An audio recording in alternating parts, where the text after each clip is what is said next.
Ma'am आई थी जब costume हो रहा था, फिर निरंजन की डेकोरेशन के लिए चले गए थे। जोशी मैम ने बोला था तो हमें लगता है कि पश्चिमी विचारधारा जब से आई तब से बहुत कुछ पर्दा प्रथा का हुआ। पहले मुस्लिम का था, उसके बाद जब अंग्रेज आए तो उतना पर्दा प्रथा खत्म की गई और क्या कहते हैं जो सती प्रथा थी ये सब खत्म की गई और राजा राम मोहन राय वगैरह की तरफ से थोड़ा सा वो होकर के प्रभावित होकर के इन सब चीज़ों में आए बने।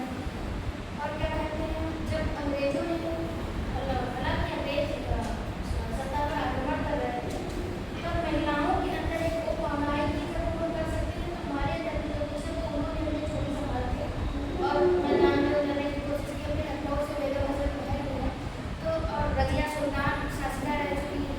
झांसी की रानी के बारे में आप लोगों को बताने की ज़रूरत नहीं है, हमारी मध्य प्रदेश की अहिल्याबाई होलकर मैडम है। और देखा जाए तो सावित्रीबाई फुले वगैरह सब पश्चिमीकरण से प्रभावित थे, उन्होंने चूँकि पढ़ा था उस चीज़ को। और रही बात जदीद धारण की तो कुछ मायनों में हो सकता है कि मतलब हम ऊपरी तौर पर बदले और आंतरिक तौर पर ना बदले, लेकिन अगर ऊपरी तौर पर भी बदलना है तो बदलने की पेशकश है बहुत बड़ी है, अपने आप में बहुत बड़ा सशक्त कदम है।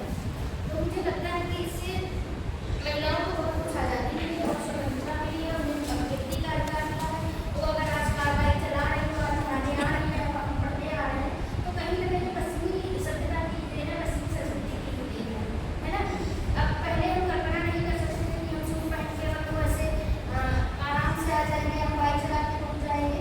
तो भले ही चाहे देखा देखी है लेकिन है एक शुभ प्रभाव है ना। और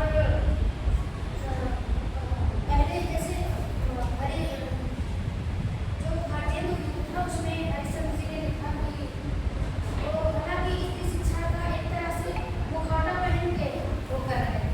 उन्होंने रवींद्र कुमार जी ने लिखा है कि एक किताब में कि वो मखौल उड़ा रहे थे, वो सिर्फ इतना चाहते थे कि महिलाएं अपने कलामी दर्ज को घर का कार्य कर सकें, लेकिन वो आंतरिक तौर पर नहीं चाहते थे कि महिलाएं सशक्त हो और चीज़ों को ठीक से समझें। उन्हें लगता था कि घर की छह दीवारी तक ठीक है।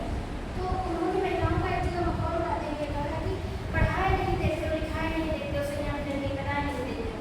तो इस तरह से मजाक जो है तो क्या इस उनकी मानसिक स्थिति दर्शाता है ना कि वो चाहते नहीं हैं एक मुखौटा पहन के वो स्त्री विमर्श के क्षेत्र में तो आते हैं, लेकिन वास्तविकता उनकी क्या है कहीं न कहीं निकल नहीं जाती है।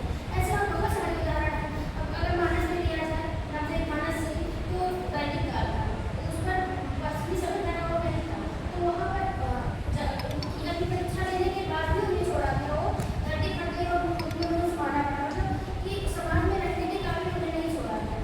तब चूँकि हमारी संस्कृति हावी थी, अब जब से पश्चिमी संस्कृति हावी हुई है, तलाक की बात लेके चल